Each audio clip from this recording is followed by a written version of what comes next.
as 4 leis espirituais. Eu vou repetir aqui. Se você é um cristão, o Senhor vai treinar você hoje.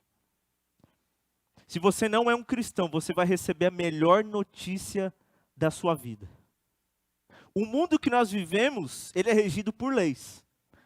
Como eu havia dito, o mundo tem a lei de trânsito, existem as leis de segurança, existem normas. Se você burlar alguma lei, você vai ser penalizado por isso. Se existe ali, numa determinada rua, avenida, uma placa indicando 50 km por hora, e você tem esse conhecimento e você passar a 70, você vai ser multado, porque você transgrediu a lei, tendo conhecimento ou não. Não importa se a pessoa tem o conhecimento ou não, mas se ela transgredir a lei, ela vai ter as consequências. Então o mundo tem leis. O mundo, quando Deus criou ele, Deus regiu o mundo com leis. Existe a lei da natureza, a lei da gravidade. São leis estabelecidas pelo Criador. Se você subir num prédio e pular, você vai chegar lá no chão e vai se estourar inteiro. Porque existe a lei da gravidade, tudo que sobe desce. Deus regiu o mundo com leis. E o mundo espiritual existem leis também. Fora este mundo físico, fora o mundo em que vivemos, existem leis espirituais estabelecidas por Deus. E nós vamos tratar aqui de 4 leis. E eu tenho certeza que o Senhor vai ministrar a tua vida. Evangelho de João, no capítulo 3, deixa aberto aí. Qual que é a primeira lei? A primeira lei, você gostando, concordando ou não, você tendo conhecimento ou não, é que Deus ama a sua vida. E Ele tem um plano maravilhoso. Ele tem um propósito grandioso na tua vida. Deus ama a sua vida. Mas pastor, a minha vida está de ponta cabeça. Se Deus me amasse, eu não estava passando o que eu estou passando. Ei, não importa a circunstância que você está vivendo. Não importa decisões que você venha ter tomado ou não, que venham ter causado essa circunstância na sua vida. Existe uma lei espiritual estabelecida por Deus, o Criador, em que Ele ama você e Ele tem um plano maravilhoso para a sua história. Ele tem um propósito grandioso para a sua história de vida. Abra comigo lá, Evangelho de João, capítulo 3, verso 16. Diz assim: porque Deus amou o mundo de tal maneira, que deu o seu Filho unigênito, para que todo aquele que nele crer não pereça, mas tenha vida eterna. Verso 17, porque Deus enviou o seu Filho ao mundo, não para que condenasse o mundo, mas para que o mundo fosse salvo por ele. Porque Deus amou o mundo de tal maneira, que deu o seu único Filho, para que todo aquele que nele cresce não perecesse, mas tivesse vida eterna. Deus enviou o Filho dele ao mundo, não para condenar o mundo, mas para que o mundo fosse salvo por meio de Jesus Cristo. Esta é a primeira lei espiritual, instituída por Deus. Deus tem uma obra maravilhosa a realizar na sua vida. Deus ama você e tem um plano para a sua vida. Essa lei, ela não pode ser revogável. Essa lei não pode ser quebrada. Essa lei não pode ser desfeita. Ela foi instituída, ela foi fundada, ela foi criada pelo Criador dos céus e da terra. Deus ama a sua vida. Eu quero ler mais um texto aqui junto com você. Romanos capítulo 5. Abre lá comigo. Romanos capítulo 5. A partir do verso 6. Carta aos Romanos, capítulo 5, a partir do verso 6. Primeira lei espiritual. Deus ama a sua vida. E tem um plano perfeito, um propósito para a sua vida. Assim como o mundo físico, assim como a natureza, existem leis. Espiritualmente, Deus instituiu leis. E a primeira lei é que Deus ama a sua vida. Você é importante para Deus. Você é tão importante e precioso que Ele entregou Jesus para morrer na cruz. Aquela cruz era para mim, aquela cruz era para você. Mas Ele enviou o que Ele tinha de mais precioso, o que Ele tinha de maior valor. Eu costumo dizer, alguém teria coragem de investir num banco falido? Pegar todos os seus bens, toda a sua riqueza e colocar num banco falido? Isso, foi exatamente isso que Deus fez. Deus investiu tudo o que Ele tinha na minha vida e na tua. Mesmo nós sendo falhos, mesmo nós sendo limitados. Olha comigo esse texto, Romanos capítulo 5, verso 6. De fato, no devido tempo, quando ainda éramos fracos, Cristo morreu pelos ímpios. Dificilmente haverá alguém que morra por um justo, embora pelo homem bom, talvez alguém tenha coragem de morrer. Mas Deus demonstra o seu amor por nós. Cristo morreu em nosso favor, quando éramos pecadores. Como agora fomos justificados por seu sangue, muito mais ainda por meio dele, seremos salvos da ira de Deus. Se quando éramos inimigos de Deus, fomos reconciliados com ele, mediante a morte de seu filho, quanto mais agora, tendo sido reconciliado, seremos salvos por sua vida. Verso 11, não apenas isso, mas também nos gloriamos em Deus, por meio de nosso Senhor Jesus Cristo, mediante quem recebemos agora a reconciliação. Você daria a sua vida por um ladrão? Você daria a sua vida por um mentiroso? Você daria a sua vida por uma pessoa invejosa? Você daria alguém da sua família que você ama muito por uma pessoa ciumenta? Por uma pessoa cheia de vícios? Por uma pessoa egoísta? Por uma pessoa orgulhosa, soberba, altiva? Será que você entregaria alguém da sua família por alguma dessas pessoas que eu citei? Eu garanto para você que dificilmente. Mas Deus, mesmo eu e você, sendo pessoas cheias de fraquezas, mesmo eu e você sendo pessoas cheias de inveja, de orgulho, egoístas, Ele entregou Jesus. Isto prova que Deus estabeleceu uma lei, que Deus, Ele tem algo maravilhoso a realizar na sua vida, porque Deus amou o mundo de tal maneira, que deu o único filho que Ele tinha, para que você e eu não venhamos a perecer, mas que nós tenhamos vida eterna. Aleluia, graças a Deus. Eu e você temos motivos de ser gratos a Deus. Eu e você temos todo o motivo do mundo de agradecer a Deus, independente dos problemas, das lutas, das dificuldades. Deus nos deu um grande motivo para que nós viemos servi-lo, um grande motivo que nós viemos a compreender e a entender que Ele ama a nossa vida de uma forma tão especial, tão maravilhosa, que Jesus morreu na cruz para que eu e você fôssemos reconciliados com Deus. O texto aqui é muito claro, verso 11.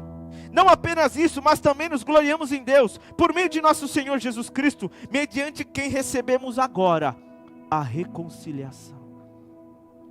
Deus prova o seu amor para conosco, em que Cristo morreu por nós, sendo nós ainda pecadores.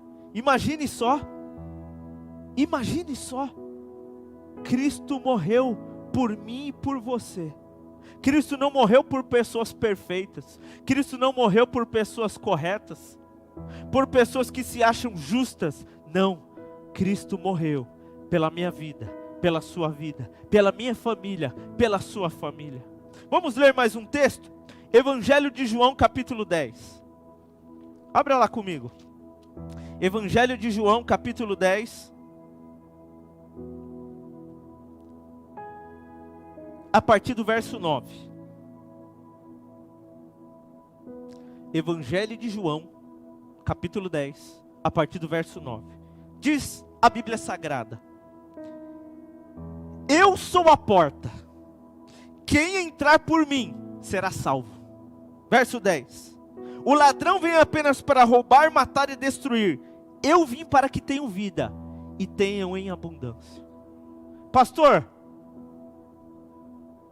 Foi relatado nesta mensagem que existem leis físicas, existem leis da natureza e existem leis espirituais estabelecidas por Deus. E a primeira lei é que Deus ama a minha vida mesmo eu sendo falho, cheio de problema, cheio de dificuldade. E que Ele provou este amor dando o Filho dele para me reconciliar com Deus. Porém agora, pastor, foi lido que Jesus é a porta e quem passa por ela é salvo. E que Jesus citou que Ele veio dar vida e vida em abundância. Pastor, me explica isso. Como um Deus que me ama tanto, que deu o Filho dele para morrer por mim, promete na Bíblia vida e abundância e eu não tenho vida em abundância? Me explica isso, pastor. Que vida abundante é essa? Como eu posso adquirir essa vida abundante? Como eu posso ter essa vida abundante? Qual é o problema pelo qual eu não tenho essa vida abundante? Eu quero falar da segunda lei para você. A segunda lei espiritual é que o homem é pecador e está separado de Deus. Por isso não pode conhecer o amor e nem o plano de Deus para a sua vida. Sim, realmente Deus ama você e tem um plano para a sua vida. Porém o pecado separa o homem de Deus e nos impede de ter essa vida abundante. Nos impede de ter uma paz plena. Nos impede de ter uma alegria que não está no dinheiro, que não está nos bens, que não está numa festa, que não está num relacionamento. Sim, é isso mesmo. O pecado nos impede de ter uma vida abundante. Eu citei aqui na semana passada sobre a questão pecado. Não é só uma questão abstrata de seguir regras ou leis. Se eu não fizer isso, eu sou pecador. Se eu fizer aquilo, eu não sou. Não. O pecado tem a ver com a quebra do meu relacionamento com Deus. É isso mesmo. Deus quer que eu tenha um relacionamento com Ele. Deus quer que eu tenha uma vida com Ele. Deus quer que eu venha viver para Ele. Foi para isso que Cristo morreu. Mas eu quero que você entenda sobre esta questão, na qual Deus estabeleceu esta lei. Que se o homem estiver vivendo em pecado, se o homem estiver fora de um relacionamento com Deus, ou seja, eu não tenho um relacionamento com Deus, eu tenho a minha vida, eu vivo para mim, eu faço o que dá na minha cabeça, no meu entendimento, eu acho que Deus está em tudo, eu acho que Deus está em todos os caminhos. Eu quero dizer que a Bíblia não ensina isso. E a Bíblia hoje, ela vai ser luz para o teu entendimento. Ela vai ser luz para o teu coração. Para mudar a história da tua vida hoje. É por isso que eu disse, se você não é um cristão, pode ser que você tenha a sua religião e eu respeito ela. Mas eu quero aqui falar a maior notícia de Deus para a sua vida. Abra comigo lá, Romanos capítulo 3. Volta lá na carta aos Romanos capítulo 3.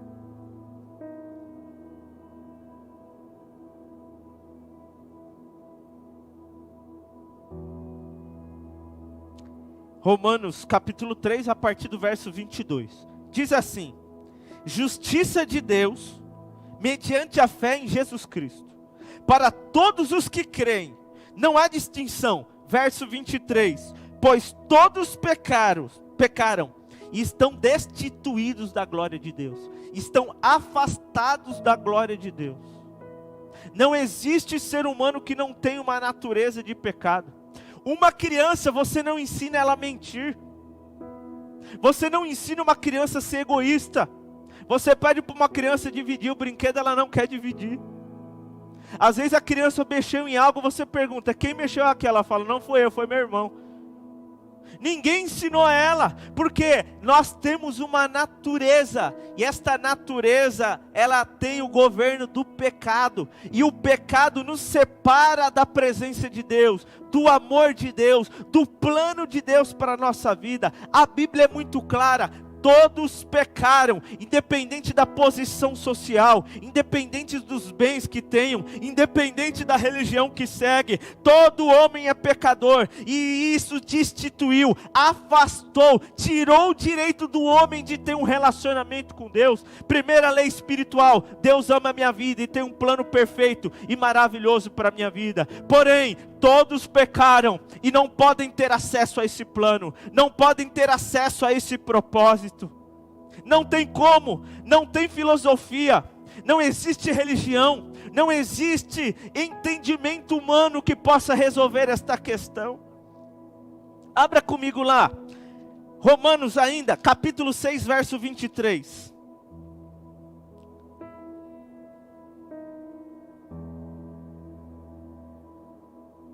Romanos capítulo 6, verso 22 e 23, diz assim: mas agora, que vocês foram libertados do pecado, e se tornaram escravos de Deus, o fruto que colhem leve à santidade, e o fim é a vida eterna. Observe que Deus tem um plano, de transformar a sua vida, de restaurar a sua vida, e colocar vida eterna dentro de você.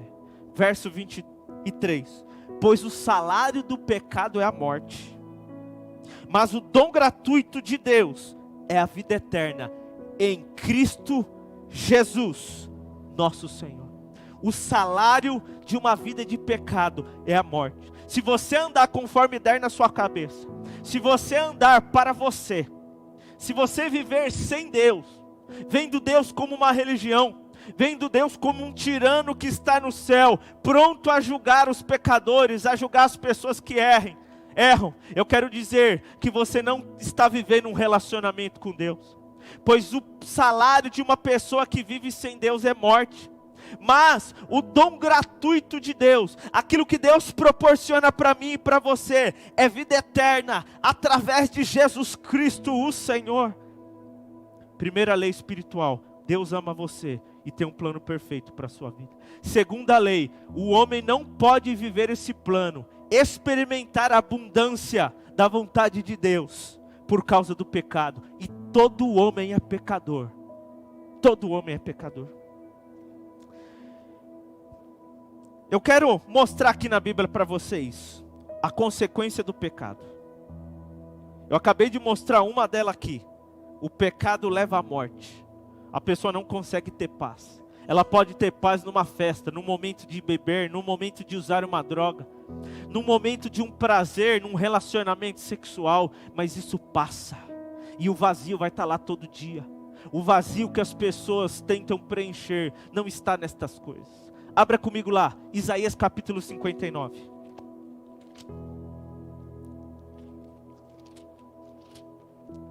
Eu chamo a sua atenção, você que está me ouvindo aqui. Eu tenho uma boa notícia para a tua vida. Eu estou chegando nela, mas é necessário você entender que Deus ama a sua vida. E que eu e você somos pecadores. E por isso nós não podemos experimentar a abundância e o plano maravilhoso de Deus para a nossa vida. Isaías capítulo 59, verso 2. Vejam, o braço do Senhor não está encolhido. Verso 1. Vejam, o braço do Senhor não está encolhido para que não possa salvar.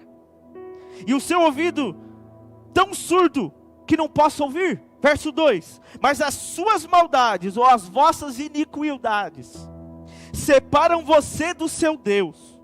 Os seus pecados escondem de você o rosto dele, e por isso ele não os ouvirá.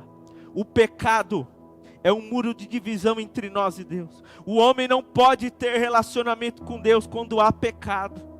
Quando o pecado tem o domínio, quando o pecado reina na nossa vida. O pecado é que nos leva de um afastamento de um relacionamento com Deus. Pode ser que você fala: pastor, eu creio em Deus, na minha mente eu sei que tem um Deus no céu. Deus não quer só que você creia de pensamento, de uma ideia. Deus quer que você creia de um compromisso, de um relacionamento com Deus. A palavra fé vem do latim pistis e significa compromisso. Uma pessoa que fala que tem fé em Deus é uma pessoa que tem compromisso com Deus. Compromisso é relacionamento. Eu sou casado, eu tenho a minha esposa. Não adianta eu falar que eu sou casado, mas eu não tenho um compromisso com a minha esposa. Eu não tenho um compromisso de saciar ela sentimentalmente, emocionalmente, fisicamente, materialmente. Ser companheiro dela de conversa, de nos relacionamentos se acertarem. É o compromisso. Eu não posso sair, agora eu vou dormir com outra mulher. Não, eu tenho uma mulher que eu tenho aliança, eu tenho compromisso. Eu tenho a vivência. Um relacionamento leva a compromisso. Entenda isso. Vamos para o terceiro a terceira lei espiritual? Recordando, a primeira lei, Deus ama você e tem um plano perfeito. Segunda, eu não posso provar este plano de Deus maravilhoso, este propósito, por causa que eu sou um pecador, como qualquer pessoa. Qual que é a terceira lei espiritual? Qual que é a resposta para esse problema que impede de eu viver a vida abundante, de eu me relacionar com Deus? Pastor, qual é a solução? A solução se chama Jesus Cristo. Jesus é a única solução. Jesus é o único meio pelo qual eu e você podemos ter um relacionamento com Deus, podemos experimentar a vida abundante, podemos provar uma paz que excede todo entendimento e qualquer questão. Pastor, você está falando de eu andar com um crucifixo pendurado? Você está falando apenas de eu acreditar que Jesus é o Filho de Deus? Não, eu não estou falando disso. Eu estou falando de algo muito maior. Abra lá comigo, eu quero mostrar isso na Bíblia para você. João capítulo 14. João capítulo 14, verso 6. Um texto aí muito conhecido. Mas isto prova que Jesus é a solução de Deus, para que eu e você tenhamos vida abundante e um relacionamento pleno com a pessoa bendita de Jesus Cristo, príncipe da paz. Diz a palavra de Deus. Respondeu Jesus: eu sou o caminho, a verdade e a vida. Ninguém vem ao Pai a não ser por mim.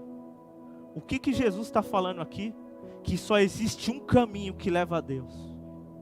E esse caminho se chama Jesus Cristo, o Senhor, o Filho de Deus, aquele que morreu na cruz pela minha vida e pela tua.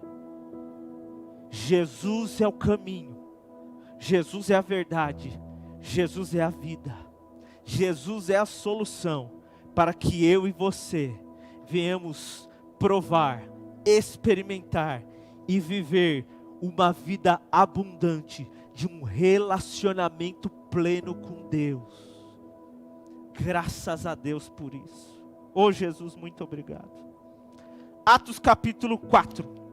Adianta um pouquinho aí a tua Bíblia aí, ó. Atos capítulo 4.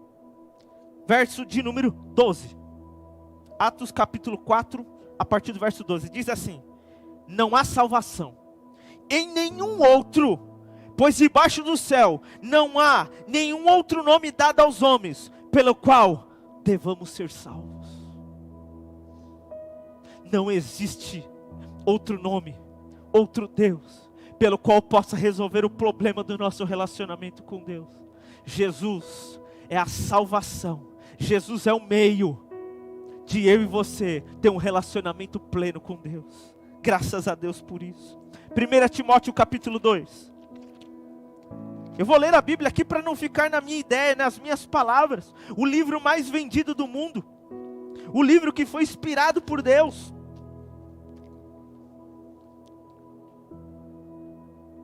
1 Timóteo capítulo 2, verso 3 em diante. O texto vai falar que é importante a gente orar, interceder e ter ação de graças pelos reis e autoridades, porque isso é agradável e digno para Deus. Só que o verso 3 diz assim: isso é bom e agradável perante Deus, nosso Salvador, que deseja que todos os homens sejam salvos e cheguem ao conhecimento da verdade. Verso 5: pois há um só Deus e um só mediador entre Deus e os homens, o homem Cristo Jesus. Verso 6: o qual se entregou a si mesmo como resgate por todos. Resgate por todos. Esse foi o testemunho dado em seu próprio tempo. O desejo de Deus é salvar a sua vida. E para isso existe um único mediador, uma única pessoa que pode intermediar, que pode restaurar o relacionamento entre o homem, eu e você, com Deus. Se chama Jesus Cristo, aquele que se tornou homem, que foi pregado numa cruz, que morreu para resgatar esse relacionamento. Primeira lei espiritual: Deus ama você, não importa o problema e a situação que está vivendo. Segunda, todo homem é pecador E por sermos pecadores, nós não podemos experimentar a vida abundante, o plano perfeito e maravilhoso de Deus. Mas a solução de Deus para restaurar isso se chama Jesus, o único caminho, o único intermediador, aquele que restaurou todas as coisas para que eu e você pudesse se relacionar com Deus. Jesus foi o preço pago na cruz do Calvário. Jesus derramou um sangue inocente e puro, estabelecendo uma aliança de salvação, uma aliança de restauração, de resgate pela minha vida e a tua. Eu quero provar isso. 2 Coríntios capítulo 5. Eu preciso provar essa solução para você. Eu preciso que você entenda, se você é um cristão, Deus está treinando, Deus está lembrando você qual era o nosso estado, qual era a nossa situação. E se você não é um cristão, Deus está te trazendo hoje um entendimento, porque Ele quer mudar a história da tua vida. Ele quer te dar uma paz, uma alegria que você não vai encontrar em lugar nenhum da história da tua vida. 2 Coríntios capítulo 5, a partir do verso 17. 2 Coríntios 5, 17 diz assim: portanto, se alguém está em Cristo, é uma nova criatura ou uma nova criação. As coisas antigas passaram, eis que surgirão coisas novas.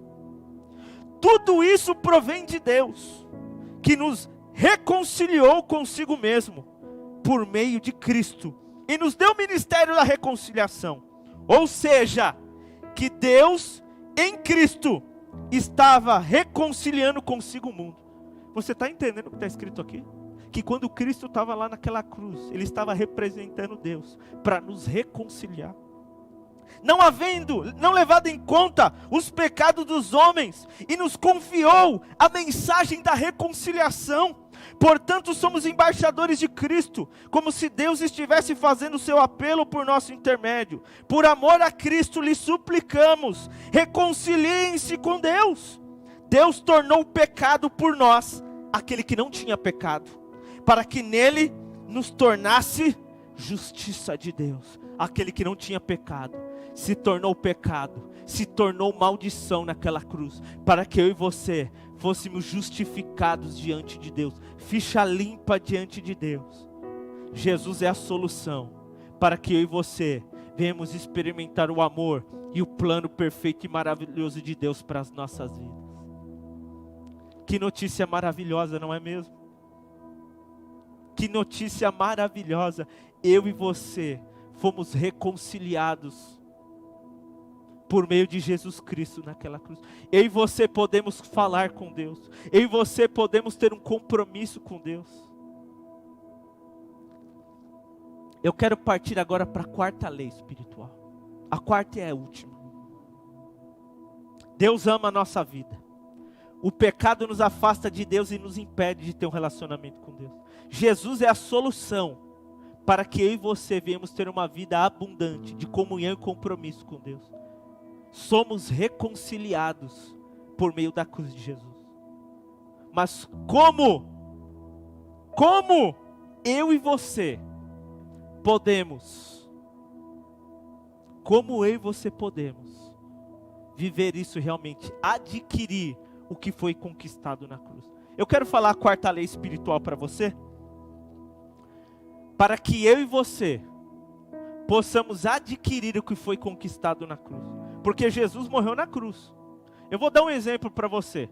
Imagina só, eu vou dar um exemplo aí dos brasileiros. Vai lá e na lotérica e faz um jogo lá, faz uma aposta.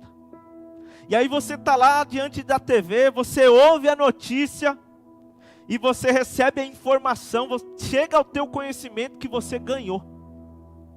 Você confere os números e fala: eu ganhei, agora eu sou milionário.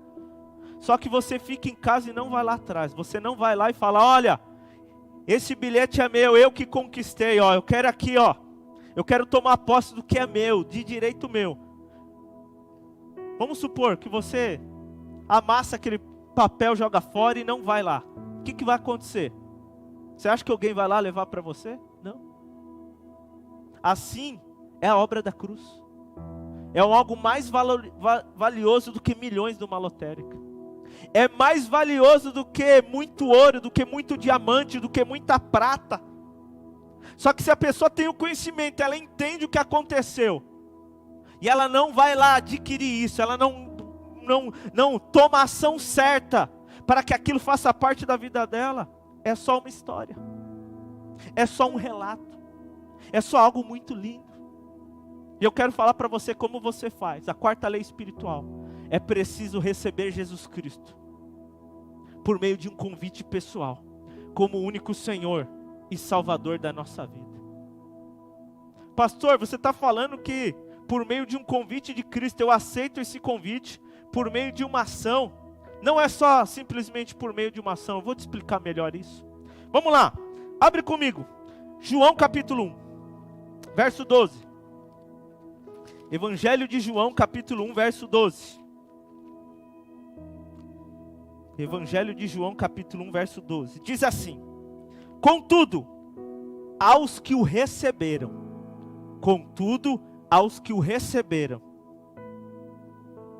aos que creram em seu nome, deu-lhes o direito de se tornarem filhos de Deus.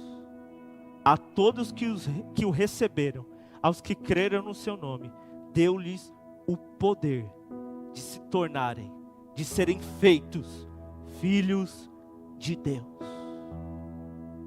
É necessário receber Jesus no coração e crer, para que você tome posse do que aconteceu, do que foi consumado, do que foi adquirido na cruz do Calvário. Jesus tem vida para você, Jesus tem paz para você, Jesus tem alegria para você.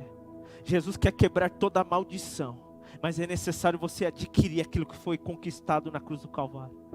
E só existe uma forma de você adquirir: é você receber Ele no seu coração e crer. É isso, pastor? Sim, é isso. O Evangelho, ele é simples. Essa notícia é simples. Eu quero aqui ler mais um texto com você. Efésios capítulo 2. Amém? Glória a Jesus por isso. Você está entendendo? Está compreendendo?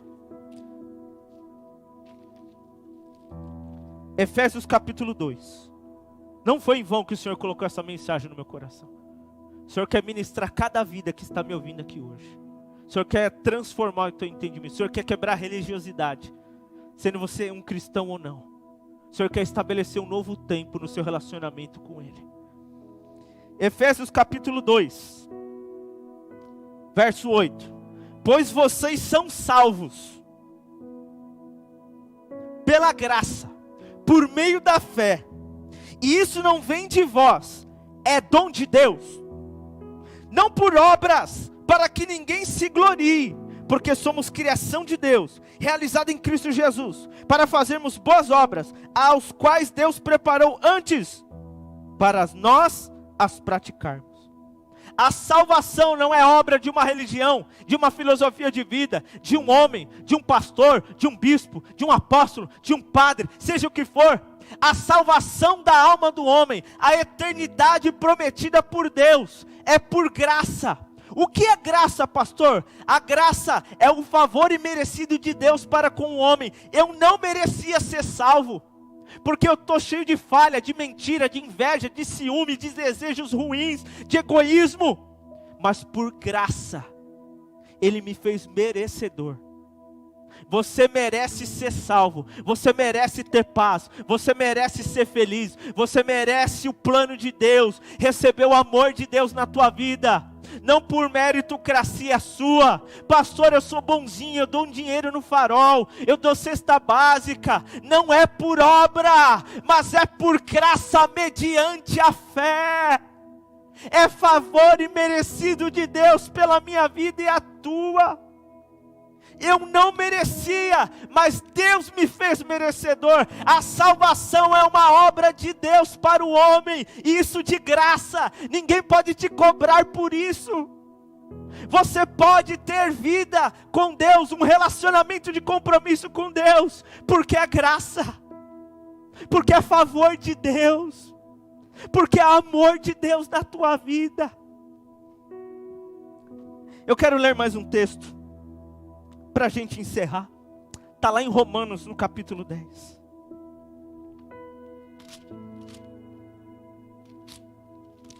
Romanos capítulo 10.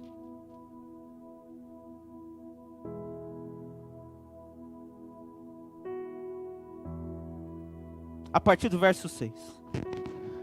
Romanos capítulo 10, a partir do verso 6. Primeira lei espiritual: Deus ama a tua vida e tem um plano perfeito e maravilhoso para ela. Segunda lei: o homem é pecador, está separado de Deus e por isso não pode provar e nem experimentar uma vida abundante de um relacionamento e um compromisso com Deus. Terceira: Jesus é a solução para que eu e você viemos ter um relacionamento com Deus. E quarta e última: para eu adquirir, para eu receber essa vida, eu preciso, através de um convite pessoal, receber Jesus e crer no meu coração e confessar com a minha boca. Está lá, Romanos capítulo 10, verso 6. Mas a justiça que vem da fé diz: não diga em seu coração, quem subirá aos céus? Isto é para fazer Cristo descer. Ou quem descerá ao abismo? Isso é para fazer Cristo subir dentre os mortos. Mas o que ele diz? A palavra está perto de você, está em sua boca e em seu coração. Isto é, a palavra de fé que estamos proclamando. Se você confessar com a sua boca que Jesus Cristo é o Senhor, e crer no seu coração que Deus o ressuscitou dos mortos, será salvo.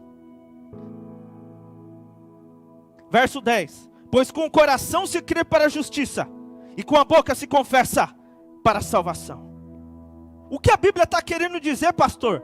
Existe uma chave de salvação, que ela começa no coração e termina na boca. Eu vou repetir. Existe uma chave de salvação, que começa no coração e termina na boca. Há uma ligação do coração com a boca. Quando a Bíblia confessar, fala para confessar Jesus.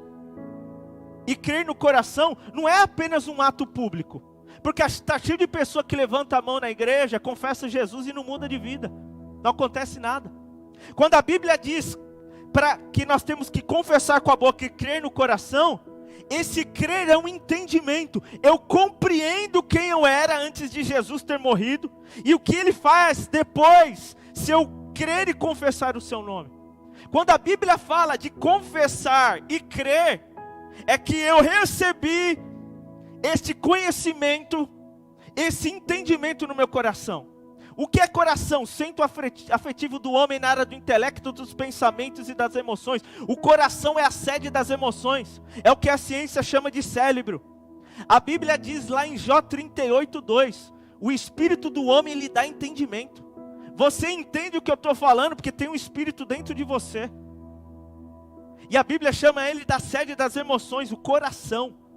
O coração, a sede das emoções, é ele que move toda a nossa atitude, toda a nossa decisão. O coração é um gerador de força. Tudo o que você faz, o que você deseja, o que você executa, vem do coração. Então, quando você crê no coração, é que você compreendeu que você é um pecador sem Deus, que você tem uma vida independente, que você está destinado à morte. E por você compreender, você entende que a única solução de ter vida eterna é Jesus. Quando você recebe esse entendimento, essa chave de salvação começa no coração com esse entendimento e leva você a declarar com a boca, leva você a confessar com os lábios. O coração e a boca estão interligados, tanto que a Bíblia diz que a boca fala o que o coração está cheio. Tem pessoa que só fala de mentira, só fala palavrão, só reclama, só palavra ruim porque o coração está cheio de desânimo, de angústia, de derrota. A minha vida não dá certo, está difícil, está tudo ruim, porque o coração está cheio disso. A Bíblia diz: conhecereis a verdade, e ela vos libertará. Se pois o Filho vos libertar, verdadeiramente sereis livres. A boca libera o que nós temos no coração. Ou seja, a boca confirma o que está no coração. Você ouviu esta palavra, você ouviu 4 leis, e eu tenho certeza que esta palavra entrou no teu coração e te trouxe uma compreensão, um entendimento, e Ele liberou uma chave que você, pelo Espírito Santo, vai querer falar que Jesus é o Senhor, porque a Bíblia diz que é o Espírito Santo que faz nós confessarmos que Ele é o Senhor. Quando eu compreendo com o coração, creio com o coração, e me leva a confessar com a boca, eu recebo salvação, vida eterna e a minha vida se conecta com Deus para um relacionamento abundante, aí sim eu compreendo o amor de Deus e a obra de Deus para a minha vida. Jesus ama a sua vida. Jesus morreu na cruz por você. Eu convido você a fechar os seus olhos aí. Pode ser que você já seja um cristão e não tenha vivido essa realidade, porque passou a ser apenas uma religião para a sua vida. E pode ser que você não conheça Jesus como você ouviu esta manhã, e hoje você entendeu no seu coração, e você quer falar, você quer com a sua boca confessá-lo hoje. Eu convido você, através de um convite pessoal, falar: Jesus, eu estou te convidando. Faça essa oração comigo, em nome de Jesus. Pai, em nome de Jesus, eu ouvi a tua palavra nesta manhã, e eu compreendo que eu sou um pecador, que eu não tenho vivido um relacionamento pleno com Deus, mas eu compreendi, e eu creio, e eu quero aqui com a minha boca, Pai, te pedir que o Senhor Jesus venha restaurar o meu relacionamento com Deus, porque Jesus é a solução que eu preciso para ter paz, alegria, uma vida plena. Senhor, eu te peço nesta manhã, entra na minha vida, que a partir de hoje tu seja o único Senhor e Salvador, porque eu creio que a solução para a minha vida, que a solução para restaurar o meu relacionamento com Deus é Jesus, e que Ele hoje é o meu caminho, a minha verdade, a minha vida. Muda a história da minha vida, muda a história dos meus caminhos, e faz hoje que a minha vida venha viver a verdadeira paz, a verdadeira alegria que eu nunca havia vivido. Tira esse vazio do meu coração, tira o peso do pecado da minha vida, e que sobre mim venha vida, abundância e a salvação de Deus, porque eu recebi uma chave de salvação que começou no meu coração e está terminando na minha boca. A minha boca está selando agora e confirmando o que aconteceu no meu coração. Jesus, tu és meu Salvador e meu Senhor, e está vivo, e muda a história da minha vida hoje. Eu oro e te agradeço, em nome de Jesus, amém. Eu quero orar por você que tem vivido uma religião como um cristão. Pode ser que você ia muito à igreja no tempo que as igrejas estavam abertas. Pode ser que você lia a Bíblia, você tem louvores de cor, mas você tem vivido uma vida imoral, uma vida de pecado. Você tem dado mau testemunho. Quando as pessoas ouvem que você é um cristão, as pessoas ficam assustadas, porque você ainda não experimentou o novo nascimento. Você não experimentou ainda a abundância do plano de Deus na sua vida. Porque a igreja, o evangelho se tornou a sua religião apenas. Você trocou de religião e Jesus tem muito mais para você.